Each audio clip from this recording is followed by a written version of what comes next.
हमारे साथ डॉक्टर अमरेश मेहता भी जुड़ गए हैं, वास्तु शास्त्री। अमरेश जी, बहुत बहुत स्वागत इंडिया टीवी पर आपका।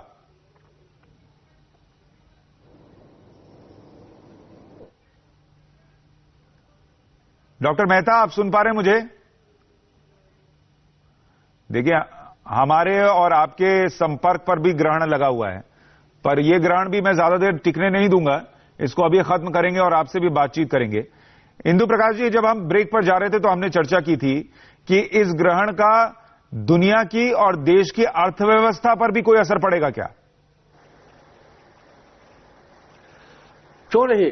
दुनिया में हर चीज का, हर जब एक पत्ता भी खटकता है तो उसका सारी चीजों पर असर होता है। अगर आपकी नाक बंद कर दी जाए तो पूरा दम घुट जाएगा, या कोई आपका हाथ जोर से पकड़ दे तो आपके पैर आगे नहीं चल पाएंगे। तो वैसे ही ग्रह का ये जो ग्रहण है, इसका प्रभाव हर चीज पे पड़ेगा, अर्थव्यवस्था पर भी पड़ेगा। अब भारत की जनपत्रिका में ये ग्रह अगर गोचर में चंद्रमा से देखें तो 12th हाउस पे है। 12th हाउस यानी खर्चों पर, यानी भारत को अपने खर्चे कम करने पड़ेंगे। तो इट्स ओके, ऐसे ही बहुत से लोगों को पड़ेगा, तो वो तो एक ग्लोबल इंपैक्ट है। लेकिन साइमल्टेनियसली ये ठीक वैसी ही चीज है जैसे अभी बीच में आप एक बात कह रहे थे जो बड़ा अच्छा लगा कि अब इसके बाद विश्व की अर्थव्यवस्था का क्या होगा। वो बड़ा इंपॉर्टेंट सवाल है। आपने कभी चीते को छलांग लगाते देखा है? गौर से देखिए, प्रकृति का नियम है, छलांग लगाने के पहले चीता खुद को सिकोड़ता है और उसके बाद छलांग लेता है। तो अभी ये चीता, वक्त का चीता, खुद को सिकोड़ रहा है अगली छलांग के लिए। विश्व की अर्थव्यवस्था 2024 के बाद आज से कई कई कई गुनी ज्यादा अद्भुत होगी। ये वो समय है जब विश्व की अर्थव्यवस्था को पैर पीछे खींचना पड़ रहा है। ये वक्त की बात है, लेकिन आने वाले समय में ये विश्व की अर्थव्यवस्था श्रेष्ठतर होगी और भारत की अर्थव्यवस्था तो निश्चित रूप से बहुत ही सुंदर हो जाएगी। और इस समय जितनी भी घटनाएं घट रही हैं, ऑलमोस्ट सब भारत के फेवर में है। रीजन देयर बाई, भारत की लग्न से भारत का भाग्येश शनि है। जो भाग्येश भाग्य स्थान पर गोचर करे, इससे सुंदर क्या हो सकता है। अगर शनि भाग्येश हो तो भाग्येश 30 साल में एक बार अपने यहां आता है और 2.5 वर्षों के लिए भाग्येश भाग्य में, और उसके बाद करियर का मालिक, राज्य का स्वामी राज्य में 2.5 साल तक। तो आने वाले 5 वर्ष भारतीय अर्थव्यवस्था ही नहीं, भारतीय राज्य व्यवस्था के लिए भी बड़े ही उत्तम है। ये बिल्कुल भारतीय पूरे सिस्टम में एकदम सही ढंग से काट छाट करके इस सिस्टम की सुंदर तस्वीर तैयार करते हैं। रावत साहब, लोग ग्रहण सुनते ही मन बैठने लगता है, लेकिन अगर ग्रहण से अर्थव्यवस्था इतनी बेहतर हो और नोट जो है वो जेब में भरने लग जाएं, तो हम तो ये मनाएंगे कि भाई ऐसा ग्रहण साल में 3-4 बार आ जाए। सुशांत जी, ऐसा होता है कि अगर कोई नोटों की गाड़ी जा रही हो और उसका एक्सीडेंट हो जाए और उसमें से गड्डियां बाहर निकल जाए, लोग ले लेके भाग जाएं, तो जो ले करके भागे थे उनको तो पैसा मिला ना, जिसका पूरा इकट्ठा था वो टूट गया। तो कभी कभी क्या होता है कि ग्रहण काल के अंदर भी 2-4 राशियां ऐसी होती हैं कि जिनपे इसका विपरीत राजयोग बन जाता है, विपरीत इफेक्ट आता है। इसमें इस ग्रहण काल में भी 4 राशि वाले ऐसे हैं जिनके पास पैसे की कमी नहीं रहेगी और पैसा बहुत आएगा उनके पास में। उनकी तिजोरी और खजाने जरूर भरेंगे। ऐसा नहीं कि कोरोना काल के अंदर वो कौन कौन सी राशियां बता दीजिए, मैं भी देखूं, मेरी तो नहीं है उसमें। बिल्कुल, मैं बता देता हूं कि कौन कौन सी राशियां हैं। पहली राशि है मेष। मेष राशि वालों के तीसरे भाव में है बुध सूर्य राहु की युति है। यहाँ पर ये तीनों के तीनों बलवान हो जाते हैं, तो यहाँ विपरीत राजयोग बन जाता। तीसरे, छठे, 8वें, 12वें भाव का स्वामी। अब जिनकी राशि यानी 3 नंबर की राशि छठे भाव में आएगी तो वो मकर राशि वाले हो गए। तो मकर राशि वालों के लिए भी, अगर आपकी मकर राशि है सुशांत जी, तो निश्चित तौर पर आपको मैंने अभी तक नहीं आई है सर, लाभ मिल, ना मेष है ना मकर है। अच्छा, अगर आपकी वृश्चिक राशि है तो अष्टम भाव में ये 3 नंबर की राशि बुध सूर्य चंद्रमा की युति आती है, तो यहाँ पर भी विपरीत राजयोग बनता है, तो भी यहाँ पर आपको लाभ मिलेगा। अगर आपकी कर्क राशि है तो कर्क राशि वालों के 12वें भाव में ये ग्रहण लगता है, तो यहां पर विपरीत राजयोग बनता है। तो ये 12 में से 4 राशियों के लिए तो फिर भी पैसा देगा। जैसे कोरोना काल में मेडिकल वालों का, दूध वालों का, सब्जी वालों का, बहुत सारे मास्क वालों का कितना पैसा अपार उनके पास आया। उन्होंने खूब काला बाजारी की दबा करके, तो उनके पास तो पैसा आया, आम आदमी के पास नहीं आया। मेरी तो इन 4 में से कोई राशि नहीं है, मेरा दिल तो टूट गया, लेकिन मेरी माता जी की कर्क राशि है, तो उनके अकाउंट में अगर पैसा आता है और मैं उनके इतने पैर दबाता हूं तो कुछ मेरे खाते में भी आ ही जाएगा। तो इसलिए आशीर्वाद भी आएगा और पैसा भी आएगा, चिंता की बात नहीं है। अमरेश जी भी हमारे साथ जुड़ गए हैं। डॉक्टर मेहता, बहुत स्वागत इंडिया टीवी पर आपका। वास्तुशास्त्र इस सूर्य ग्रहण को कैसे देख रहा है सर? नमस्कार जी, नमस्कार। मैं ऐसे देखता हूं कि देखिए, सूर्य ग्रहण में आज तक इतिहास ये कह रहा है कि 40 दिन के अंदर सूर्य ग्रहण में काफी तकलीफ हुई है। अगर अपन सन 2000 से देखें तो जब 2001 का जब आया था भूकंप, तो वो 40 दिन के अंदर में ही भूकंप आया था सूर्य ग्रहण के। 2013 की अगर अपन घटना देखते हैं केदारनाथ वाली, तो केदारनाथ वाली घटना जहां पर जलप्रपात हुआ था वो भी सूर्य ग्रहण के चंद दिनों में ही हो गया था। 2018 की बात करें, जब अपन साउथ इंडिया में जितना भी गहरा काम हुआ था, सारा पानी पानी हो गया था, घमासान हो गया था, वो भी चंद्र ग्रहण के कुछ दिनों के अंदर ही हुआ था। तो मेरा ये मानना है कि अगले 40 दिन जो है वो काफी चैलेंजिंग हो गए और उसको अपने को थोड़ा सा ख्याल रखना पड़ेगा। 40 days are going to be very very challenging, ये मेरा मत है। सर, ऐसे में अगर घर पर भी प्रभाव पड़ता है और वास्तुशास्त्र में कई तरीके हैं कि आप नेगेटिविटी को दूर कर सकते हैं, तो अगर नेगेटिव प्रभाव इस सूर्य ग्रहण का घर पर कुछ पड़ रहा है, बिल्कुल, तो उसको बिल्कुल कैसे दूर कर सकते हैं वास्तुशास्त्र के जरिए? जी,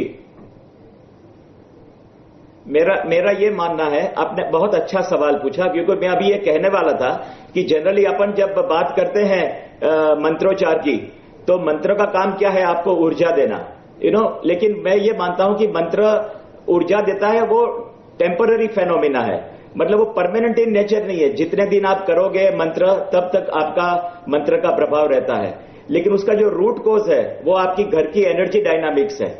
यदि आपका घर का एनर्जी डायनामिक्स इसी दौरान यदि ठीक किया जाए, तो उसका प्रभाव, जैसे मंत्र का प्रभाव मल्टीपल टाइम्स बढ़ जाता है, उसी तरह घर की एनर्जी को अगर आप बैलेंस करते हैं तो इस टाइम पे मल्टीपल टाइम्स बढ़ जाता है। और mainly north east to south west axis को यदि अपन संभाल लेते हैं, बिकॉज दिस एक्सिस जो है वो रिस्पॉन्सिबल है अपनी वेल बीइंगनेस के लिए। नॉर्थ ईस्ट आपकी शारीरिक स्वस्थता के लिए, and south west region, south west से लेकर वेस्ट तक का रीजन आपकी ओवरऑल फाइनेंशियल वेल बीइंगनेस और स्टेबिलिटी के लिए। तो मैं समझता हूं कि इस दोनों दिशाओं को, दोनों जोन को बैलेंस कर देना चाहिए, और यहां पर जितना भी इम्बैलेंस है उसको अगर अपन डील कर सकते हैं तो ये परमानेंट सॉल्यूशन होगा वास्तु एनर्जी की दृष्टि से। एक और सवाल का सर जवाब दे दीजिए। अभी हमारे दोनों ज्योतिषाचार्य कह रहे थे कि कई राशियां ऐसी हैं जिन पर नोट बरसेगा, ऐसा सूर्य ग्रहण प्रभाव छोड़कर जाएगा जी। रावत साहब कह रहे थे 4 हैं, बाकी जो 8 बच गई वो भी थोड़े मैग्नेट की तरह सिक्के नोट खींच पाए, इसके लिए कोई वास्तुशास्त्र है? हाँ, मैं समझता हूं कि वास्तुशास्त्र में यदि आप साउथ वेस्ट के बाद और वेस्ट के पहले वाला जोन में कोई भी अगर आप green, brown, red, orange colour निकाल देते हैं और उस जगह की ऊर्जा को एक्टिवेट करा देते हैं, तो आई एम टेलिंग यू कि ये जो कह रहे हैं कि नोट बरसेगी, तो मैं नोट बरसेगी ऐसा तो नहीं बोलता, लेकिन वाकई वो एबिलिटी टू अट्रैक्ट मनी जिसको कहते हैं कि पैसा आएगा भी और स्थिर रहेगा, वो संभव है। नहीं, लेकिन एक्चुअली होता है कि अगर पैसा आएगा में वो फील नहीं आता, नोट बरसेंगे में ऐसा लगता है कि कमाल होने वाला है, तो वो पॉजिटिविटी अपने आप अंदर आ जाती है। तो वो अभी वही रहने दीजिए, उससे मन थोड़ा खिला खिला सा रहता है। विक्रमादित्य जी के पास चलते हैं। विक्रमादित्य जी, आप लगातार हवन कर रहे हैं, यज्ञ कर रहे हैं, आप क्या देख रहे हैं अर्थव्यवस्था पर इस सूर्य ग्रहण के असर के लिहाज से? सुशांत जी, मैं कई चीज काफी देर से सुन रहा था, चीजों को समझने का प्रयास कर रहा था। हम लोगों ने कई सारे कलंक ग्रहण पे ही डाल दिए हैं सारे।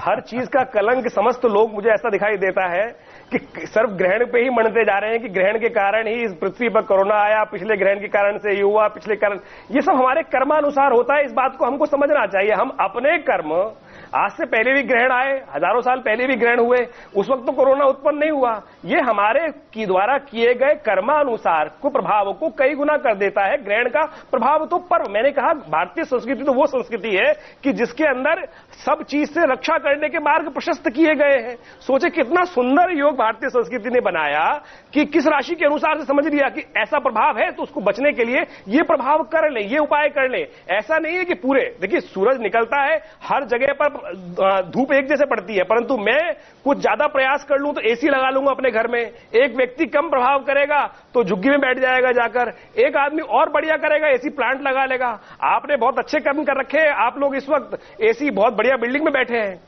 तो ये हर व्यक्ति के कर्मानुसार अलग अलग प्रभाव है और उन कर्मों के प्रभाव को हम खत्म भी कर सकते हैं, मंत्र जप कर अनेक अनेक उपायों करने के द्वारा उन सबको ठीक कर सकते हैं, परंतु केवल ग्रहण पर कलंक लगाने से काम नहीं चलने वाला। मुझे काफी जैसे यही बात समझ में आ रही है कि हम सब लोग केवल हर चीज का जो प्रभाव है वो ग्रहण पे ही मरते जा रहे हैं। मैं कहूंगा, मैंने जैसे कार्य, लेकिन सर जो विक्रमादित्य जी, कई लोग, मैं आपकी बात से सहमत हूं कि सब कुछ सिर्फ ग्रहण पर नहीं है और कोई ऐसा कह भी नहीं रहा कि सब कुछ ग्रहण पर है।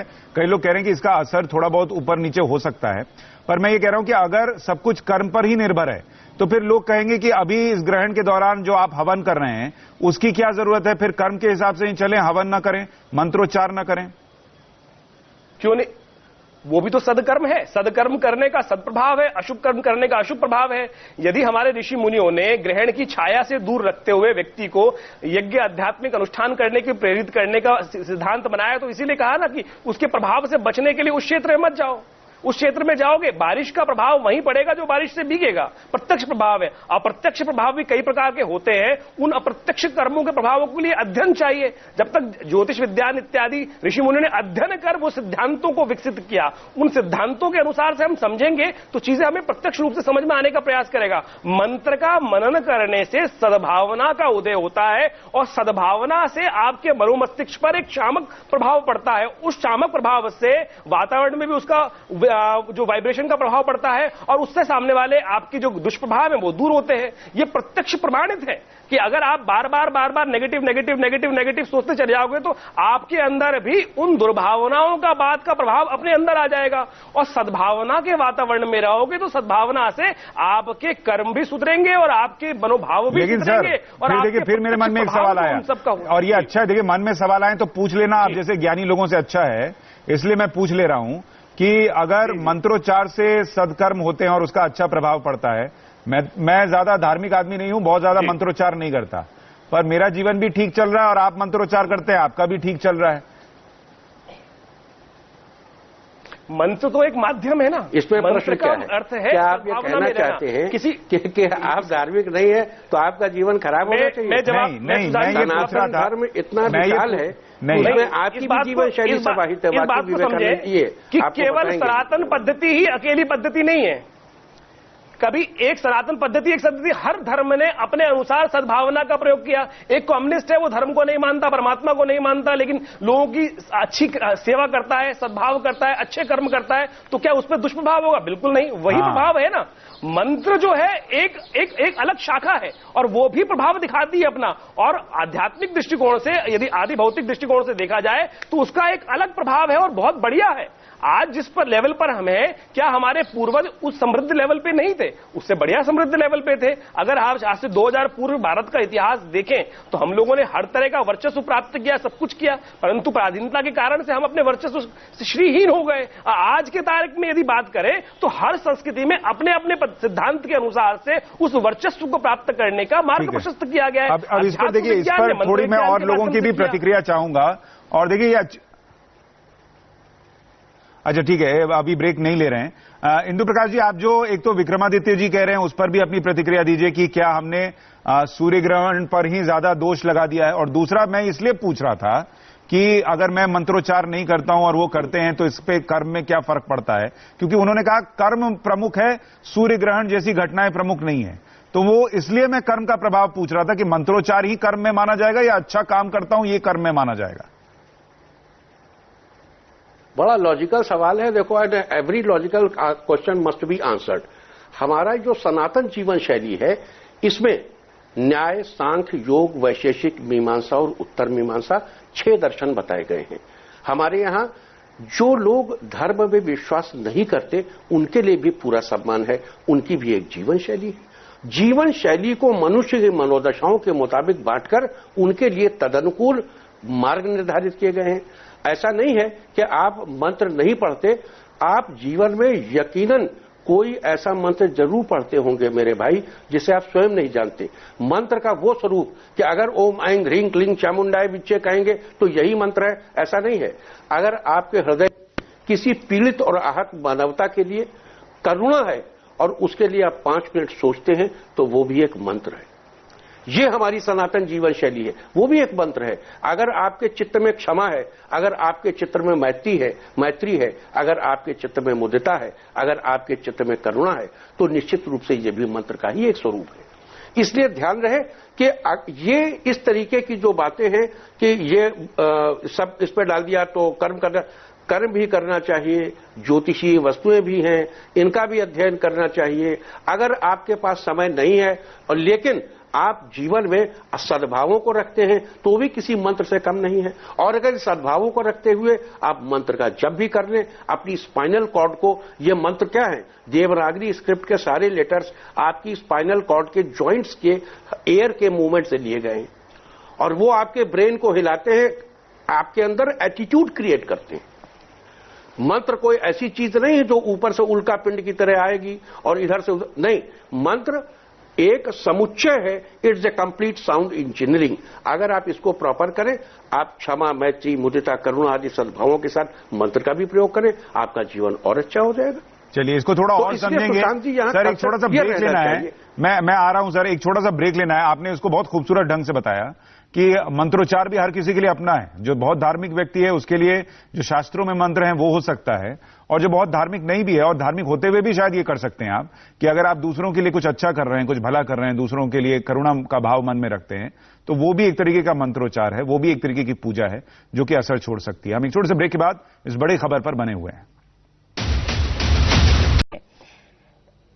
हम क्योंकि बार बार ये बात करते हैं कि धर्म में इसका एक अलग महत्व है, ज्योतिष में इसका अलग महत्व है, तो वहीं वास्तुशास्त्र की दृष्टि से भी देखें तो ये एक अपना अलग प्रभाव छोड़ती है।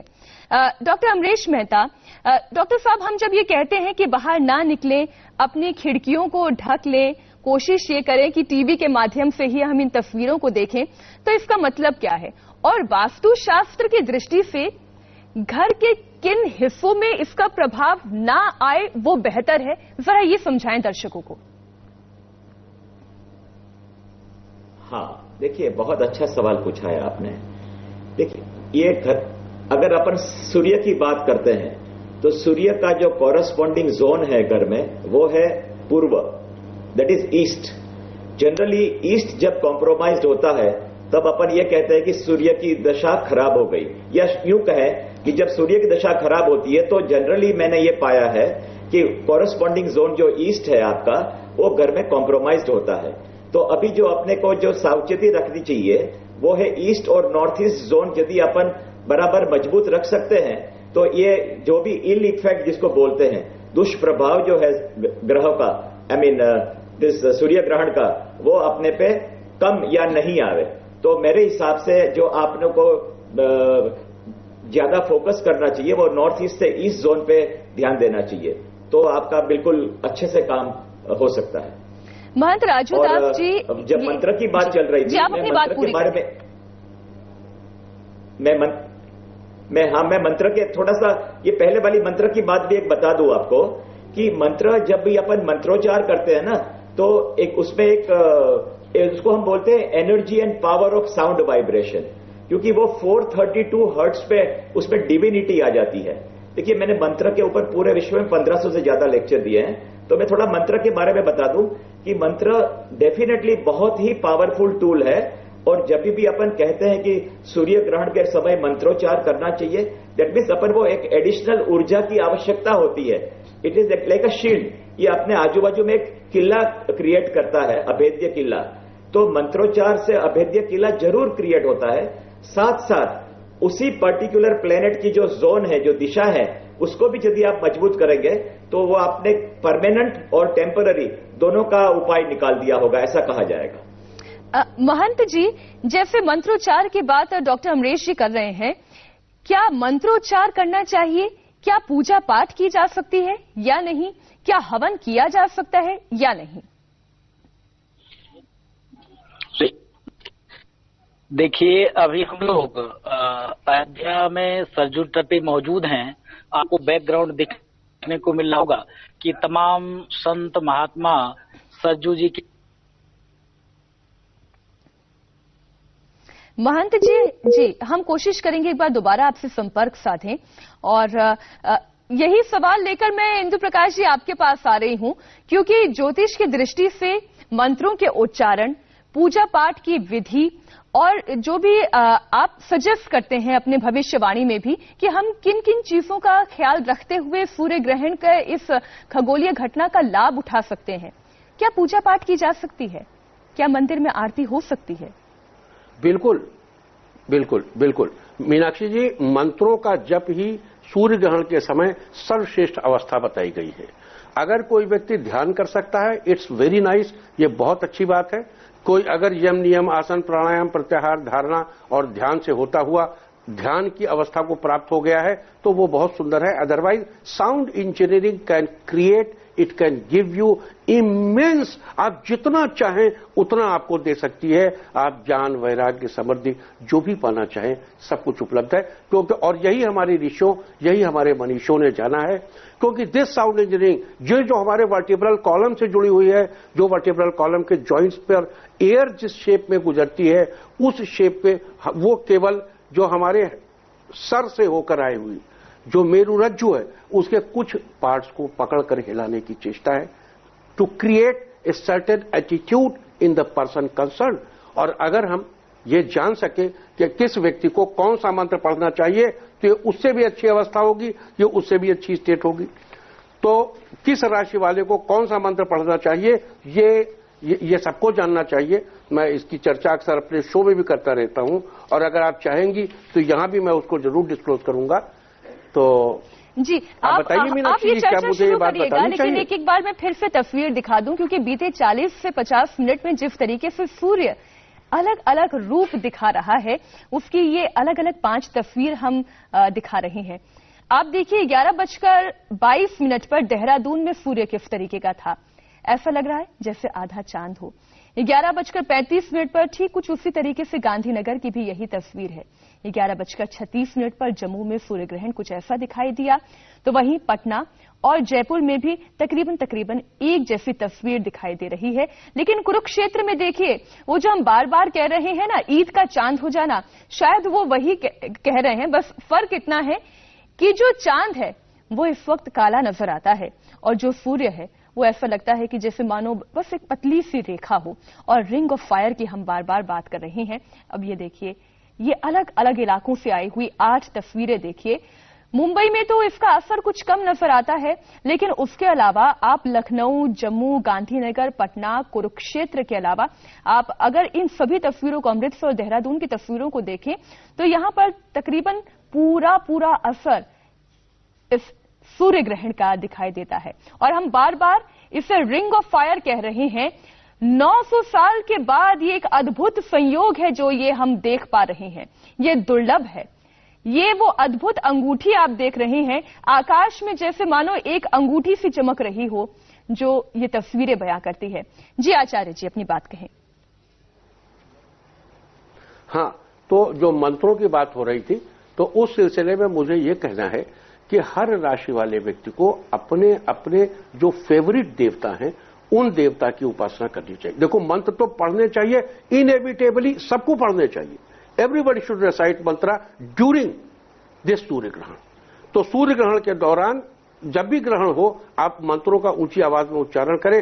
देवता की मूर्ति का स्पर्श नहीं करना चाहिए, देवता से दूर रहना चाहिए, केवल मंत्र पढ़ना चाहिए। और मेष राशि वालों को श्री विष्णु के मंत्रों का, किसी भी प्रकार से श्री विष्णु के मंत्रों का आप कोई भी मंत्र चूज कर सकते हैं, अपनी न्यूमरोलॉजिकल वैल्यू के हिसाब से चूज कर सकते हैं। विष्णु जी के मंत्रों का जप करना चाहिए। जो वृष राशि वाले हैं उनको महाकाली के मंत्रों का जप करना चाहिए, माता महाकाली के मंत्रों का।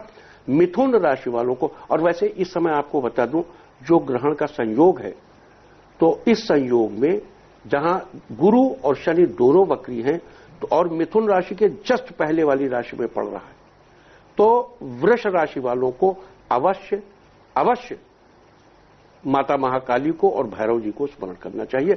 मिथुन राशि वाले भी माता महाकाली की उपासना कर सकते हैं। मिथुन राशि वालों के अष्टम स्थान पर गुरु और शनि है, इन्हें माता महाकाली का बड़ा स्ट्रांग मंत्र कोई लेना चाहिए, लाइक उनका माला मंत्र, जिसका रुद्र अमल तंत्र में क्या शेप दिया है मैं अभी सुना देता हूं। आप इस समय अगर चाहे तो ढूंढ के पढ़ लें, वरना एक बार शुद्ध चित्त से सुन भी ले।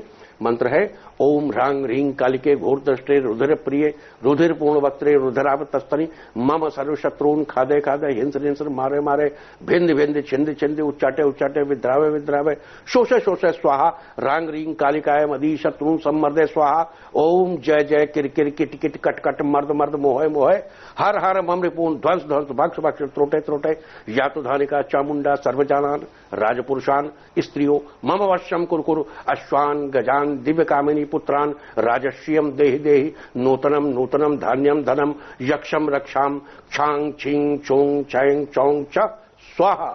और इसके साथ महाकाल का मंत्र अवश्य पढ़ना चाहिए, ह्रूंग ह्रूंग महाकाल प्रसिद्ध प्रसिद्ध ह्रीं ह्रीं स्वाहा।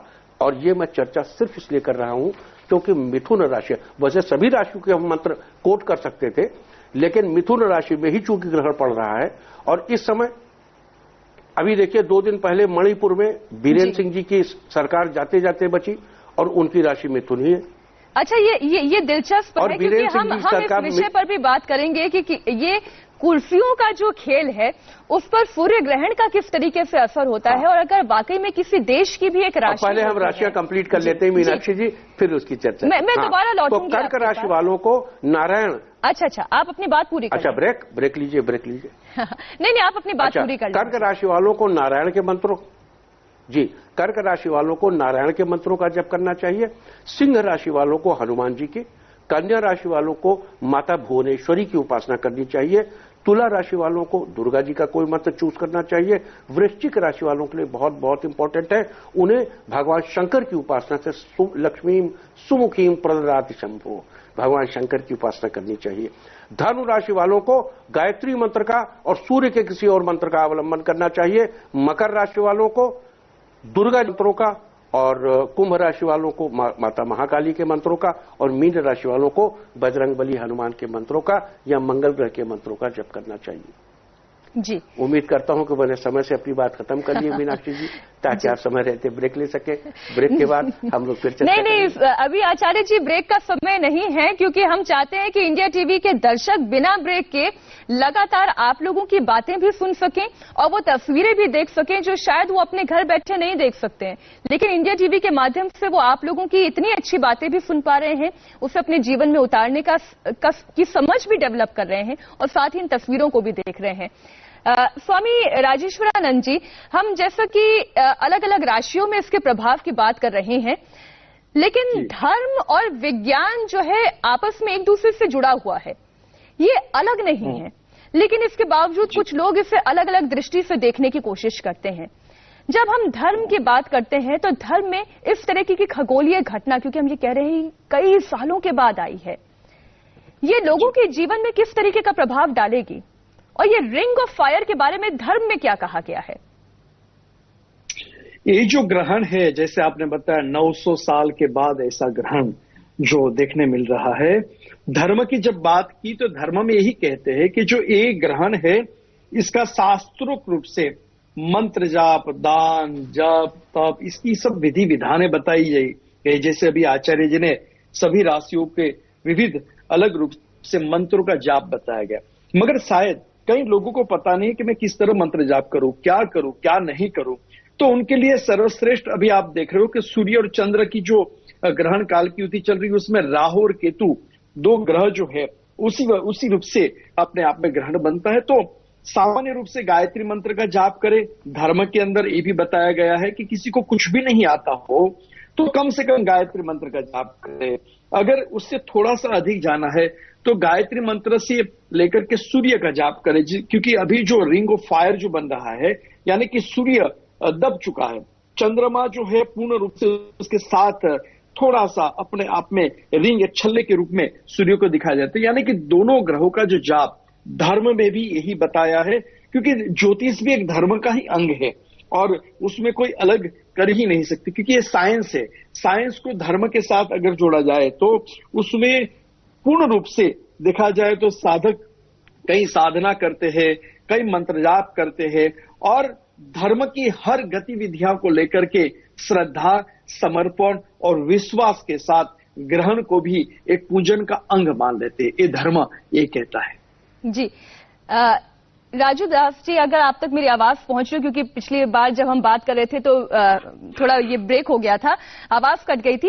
राजू दास जी, आप हनुमान जी की आराधना के बारे में, जैसे हर कोई ये कहता है कि संकट को अगर काटना है तो हनुमान जी की आराधना करनी चाहिए, ऐसे सूर्य ग्रहण के समय में आराधना का वो तरीका क्या होना चाहिए, किस तरीके से पूजा पाठ होनी चाहिए और क्या चीजें ऐसी है जो धर्म की दृष्टि से एकदम निषेध है?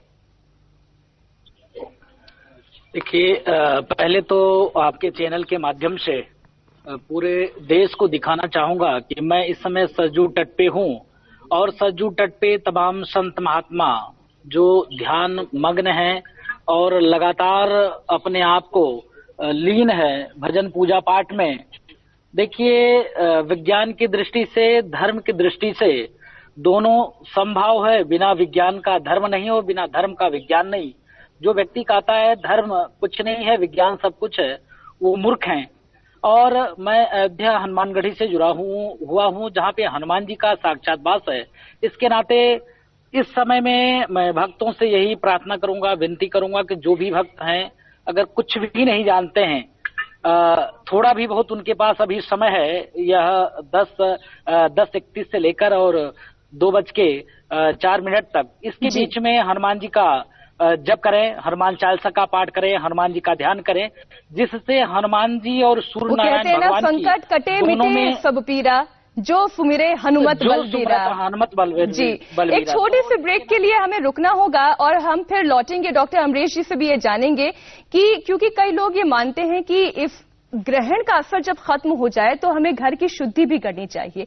वो शुद्धि किस तरह से हो, वास्तु की दृष्टि से इसे और थोड़ा बेहतर तरह से समझेंगे। एक छोटे से ब्रेक के बाद हो रहे हैं फौरन हासिल।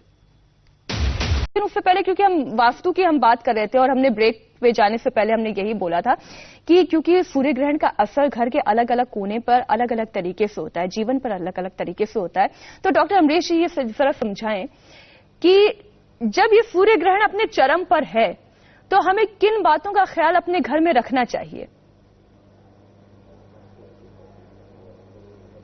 देखिए, मैं थोड़ा सा वो मंत्रोच्चार वाली बात भी एक बार थोड़ा एक्सटेंशन कर देता हूं मंत्रोच्चार की, कि मंत्र में एक ताकत है और एक यूनिवर्सल मंत्र है जो राशि के हिसाब से बताया वो बिल्कुल बराबर है, बट अपार्ट फ्रॉम दैट एक there are couple of universal mantras जिसको हम बोलते हैं भक्तामर का एक पर्टिकुलर मंत्र है which is excellent for excellent health. मतलब काफी इवन जिन लोगों को कैंसर वगैरह थी उनकी बीमारियां भी ठीक हुई है। मैं समझता हूं कि जो लोग अस्वस्थ हो, ये भक्तामर का 45वां श्लोक यदि कर सकते हैं, उद्भूत भीषण जलोदर भार भुग्नम स्वचाम दशाम उपगताश्युत जीवितासा त्वत्पाद पंकज रजो मृत दिग्ध देहा मर्त्या भवंती मकर ध्वज तुल्य रूपा। तो ये अपने आप में आपका इतना औरा बड़ा कर देगा कि आपके अंदर में कोई विशुद्धियां घुस ही नहीं सकती। और मंत्र की बात को और आगे ले जाते हुए कि अगर धन, वैभव या अबंडेंस की इच्छा है तो उसका जो 48वां श्लोक है, स्तोत्रम सृजम तव जिनेन्द्र गुणे निबद्धाम भक्त्या मया रुचिर वर्ण विचित्र पुष्पाम दत्ते जनो य इह कंठ गता मजस्रम तंग मान तुंगम अवसा समुपैति लक्ष्मी। तो ये लक्ष्मी की जो बात है, अबंडेंस की बात है, वो सिर्फ पैसे तक सीमित नहीं है, सब टाइप का ओवरऑल हैप्पीनेस यदि बिल्कुल सुख समृद्धि की जब हम बात करते हैं तो वो अच्छी सेहत से होती है, वो अच्छे खान पान से होती है, वो नियम के साथ चलने से होती है। और वही नियम और कायदे क्या होने चाहिए हमारे जीवन के, वो तमाम ज्योतिषाचार्य महंत हमें सब समझा रहे हैं। आचार्य इंद्र प्रकाश जी, ये जो ये कहा जा रहा था ना कि भूकंप लगातार भारत देश ने देखे हैं और भी देशों ने देखे हैं, कोई ये कह रहा है कि इस सूर्य ग्रहण के चले जाने के बाद बहुत सी और त्रासदियां आएंगी, ज्योतिष क्या कहता है?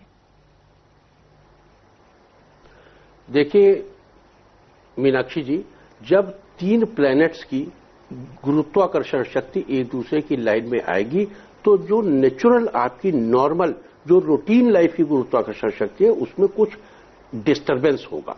इसको इस तरह से देखा जाना चाहिए। और इस समय तो खासतौर से यूनिवर्स में बृहस्पति और शनि जैसे ग्रह भी उल्टे चल रहे हैं, उनकी जो इलेक्ट्रोमैग्नेटिक फील्ड है वो भी प्लैनेट अर्थ के गुरुत्वाकर्षण को डिस्टर्ब कर रही है। तो इसका पृथ्वी के केंद्र पे भी असर आता है, पृथ्वी के अंदर की टेक्टोनिक प्लेट्स पे भी असर आता है। आप वैसे भी देखो, दो बड़े बड़े मैग्नेट रखो और बीच में एक छोटा सा मैग्नेट, तो मैग्नेट थरथराने लगता है बीच वाला, है ना। तो वैसे ही जब ये तीन प्लैनेट्स एक सीध में आते हैं तो इन तीनों की इलेक्ट्रोमैग्नेटिक फील्ड ज्वाइन करती हैं तो जो प्राकृतिक जो हमारा नेचुरल प्रवाह है जीवन का, उस नेचुरल प्रवाह में व्यतिक्रम हो जाता है। उस नेचुरल प्रवाह के व्यतिक्रम से कई बार चक्रवात देखने को आते हैं, कभी तूफान देखने को आते हैं, कभी भूकंप देखने को आते हैं।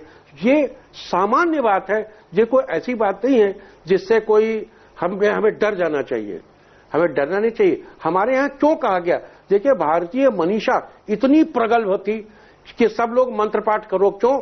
सामूहिक प्रार्थना में अत्यंत बल है, सामूहिक प्रार्थना में अत्यंत बल है। अगर पूरा देश एक साथ प्रार्थना करेगा तो वो सामूहिक प्रार्थना हमारी इलेक्ट्रोमैग्नेटिक फील्ड को सेटल कर देगी। तो इसलिए ये बहुत जरूरी है कि मंत्रों का पाठ किया जाए, सामूहिक रूप से किया जाए, और ग्रहण से आने वाली जो व्यतिक्रम उत्पन्न हो जाते हैं हमारी इलेक्ट्रोमैग्नेटिक फील्ड पे, उन व्यतिक्रमों को सेटल किया जा सके। उम्मीद करता हूं कि मैंने अपनी बात को साफ कर दिया। एक और सवाल है, क्योंकि ये भी कहा जा रहा है आचार्य जी कि वॉर के जो बादल हैं, जो युद्ध के बादल हैं, वो सूर्य ग्रहण के होने की वजह से और ज्यादा प्रबल हो जाएंगे।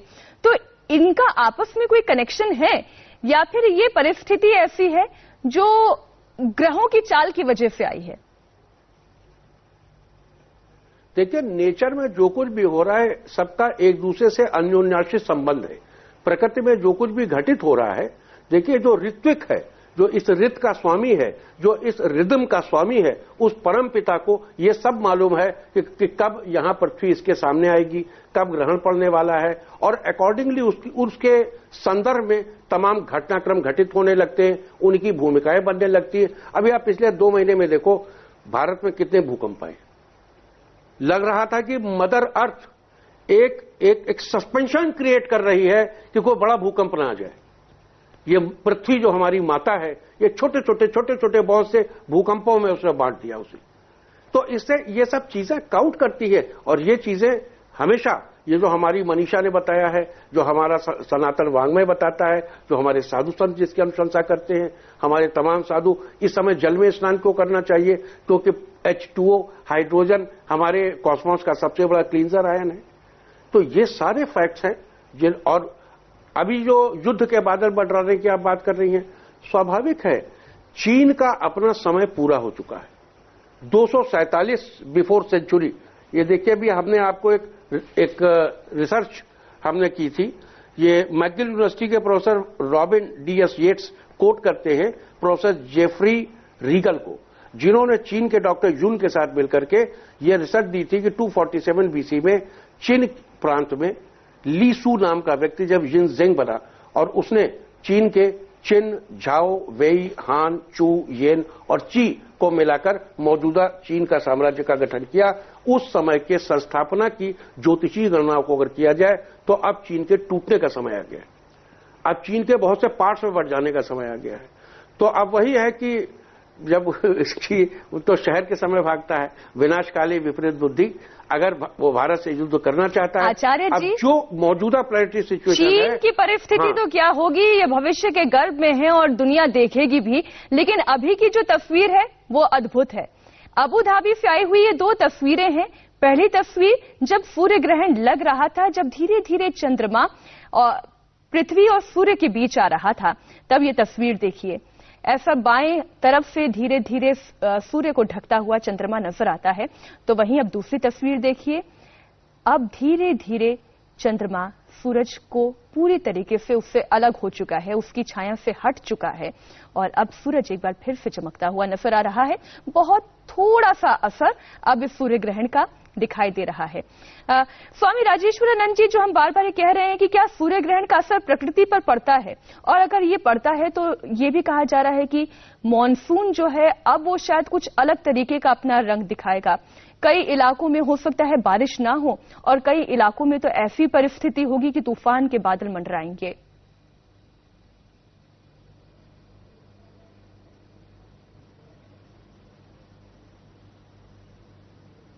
स्वामी राजेश्वरानंद जी, अगर आप मुझे सुन पाए हो। जी जी जी, प्रकृति पर इसके असर की बात पूछ रही हूं कि कई लोगों का ये मानना है कि इस सूर्य ग्रहण की वजह से कहीं तो तूफान होगा और कहीं एक एक बूंद के लिए लोग तरस जाएंगे पानी की। बिल्कुल बिल्कुल सही बात बताई, क्योंकि शास्त्र भी यही कहता है और ज्योतिषाचार्य भी यही कह रहे हैं कि इस घटना के बाद कई जगह अपने आप में आकाशीय घटना तो घटेगी ही, भूकंप भी घटेगा, क्योंकि ये जो ग्रहण काल है उसमें प्रकृति प्राण के साथ जुड़ी हुई है।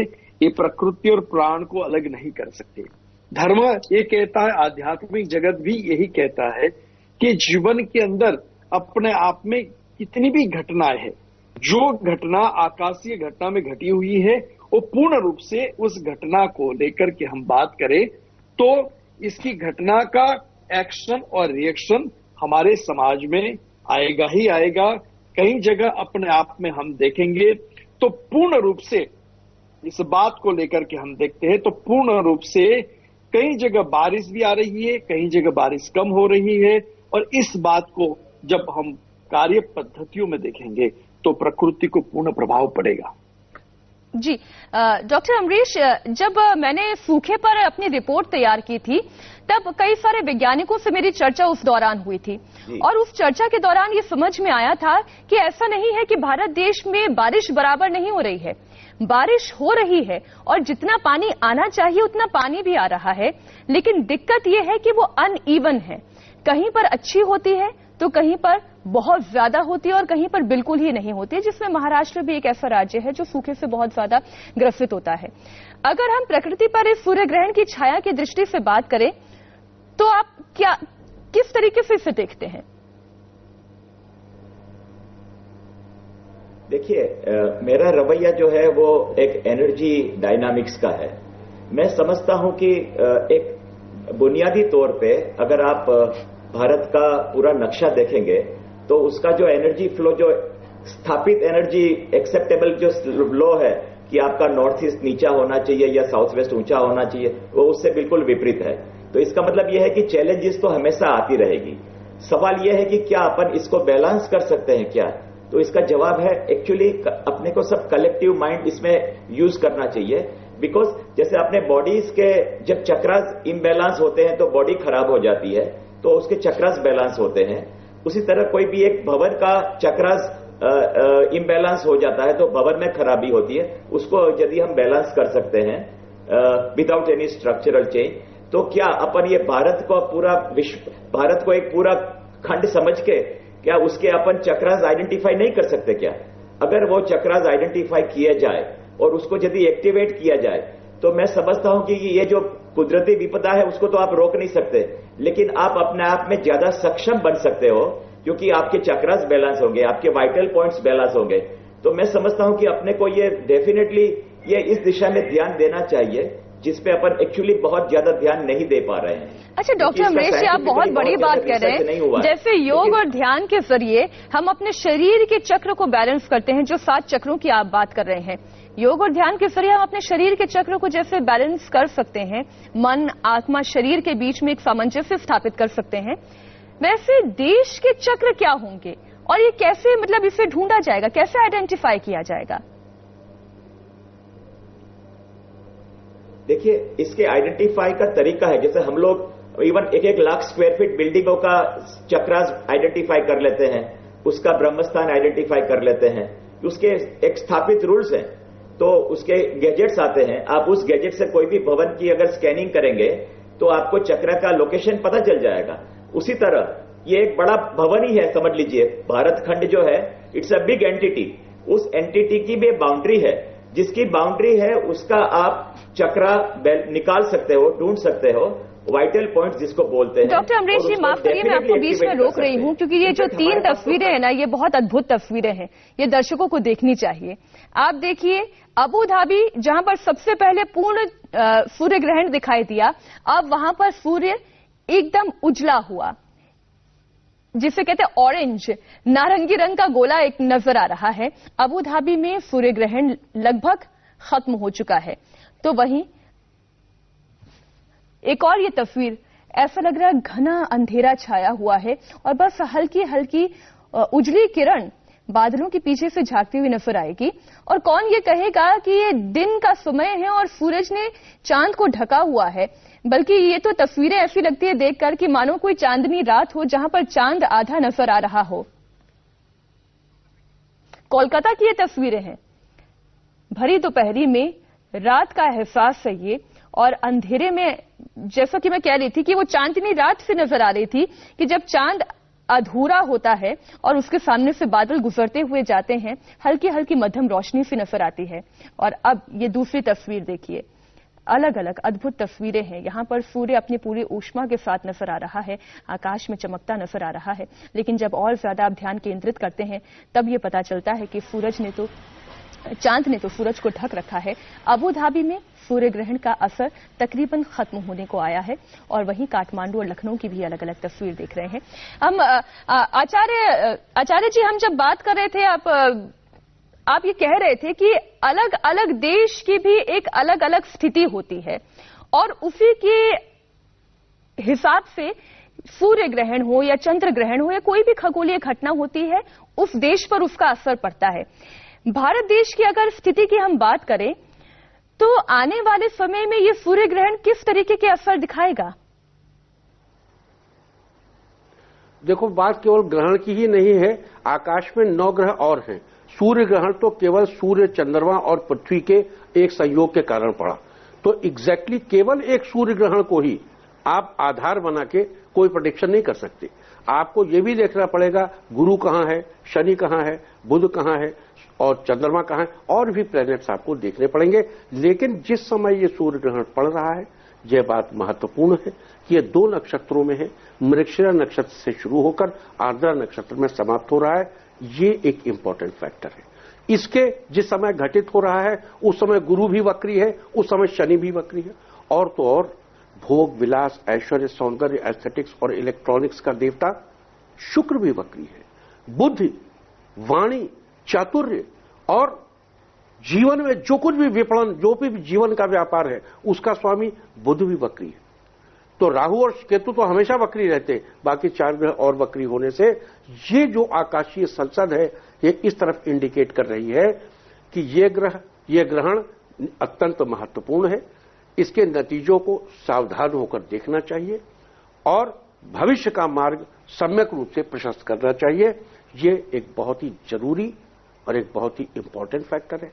हमें मौजूदा स्थिति के ग्रहों के आकलन को इस ग्रहण की उपेक्षा नहीं करनी चाहिए। हमको किसी तरह से हमको इस ग्रहण को महत्वपूर्ण मानना चाहिए जी। एक छोटे और महत्वपूर्ण मान करके अपने फैसले लेने चाहिए। देखो, डरने की कोई बात नहीं, डरने की बात, लेकिन आप इसकी उपेक्षा मत कीजिए। डरने की बात है, घबराने की बात नहीं है। ये एक खगोलीय घटना है, हमें इससे समझ के साथ साथ किन नियमों के साथ हम इसका एक अच्छा असर अपने जीवन में ला सकते हैं, वो क्या मंत्र होने चाहिए, वो वास्तु के क्या नियम होने चाहिए, वो हमारे जीवन के संचलन के क्या क्या नियम होने चाहिए, ये सभी धर्म के ज्ञानी, ज्योतिषाचार्य, वास्तुशास्त्री हमें समझा रहे हैं। एक छोटे से ब्रेक के लिए हम रुक रहे हैं, हो रहे हैं फौरन हासिल। डॉक्टर अमरीश जी, हम लगातार ये बात कर रहे हैं कि कैसे देश पर इसका असर होगा, और आपने ये कहा कि ये बहुत जरूरी है समझना कि जैसे 7 चक्र हमारे शरीर के हैं, हम उन चक्रों को देश में भी आइडेंटिफाई करें। इस पर आप थोड़ा सा और प्रकाश डालें। जब आप ये कहते हैं कि देश के 7 चक्रों को आइडेंटिफाई करें और फिर हर ग्रहण का उस पर क्या असर होगा, इसका और लाभ उठाया जा सकेगा?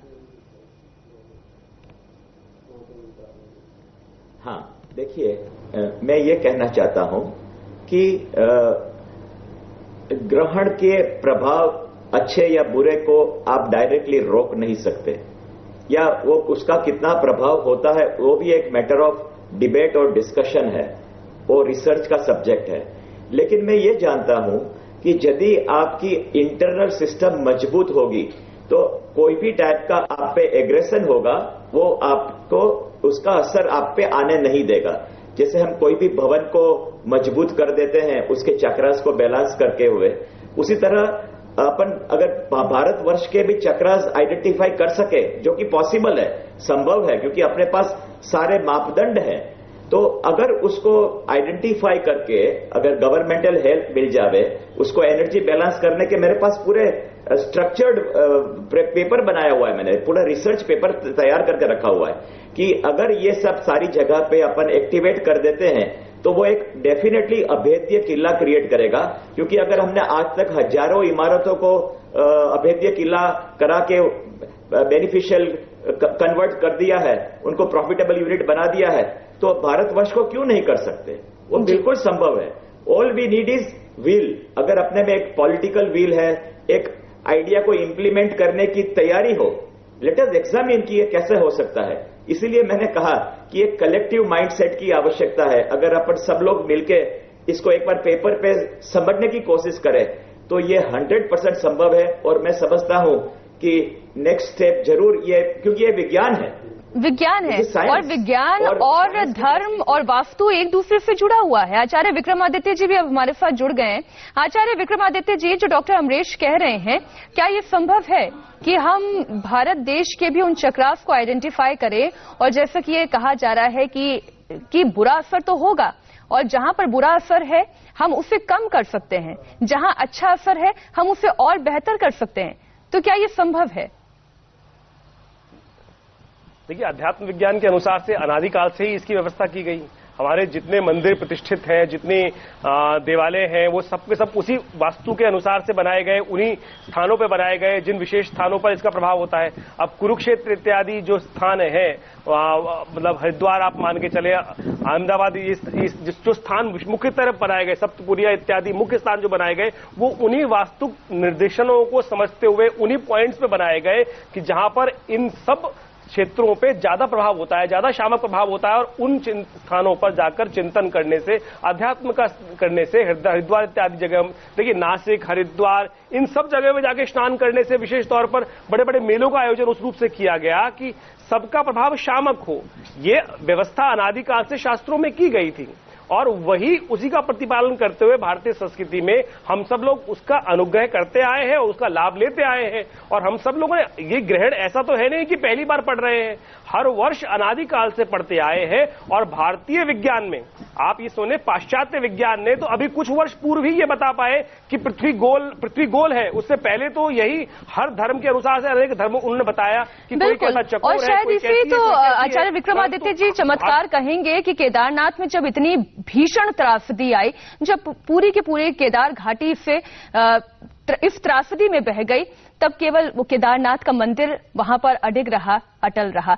एक छोटे से ब्रेक के लिए हम रुक रहे हैं, हम फौरन लौटेंगे। आज सूर्य ग्रहण, इस खूबसूरत खगोलीय घटना पर हमारी ये चर्चा, सबसे बड़ा कवरेज लगातार जारी है।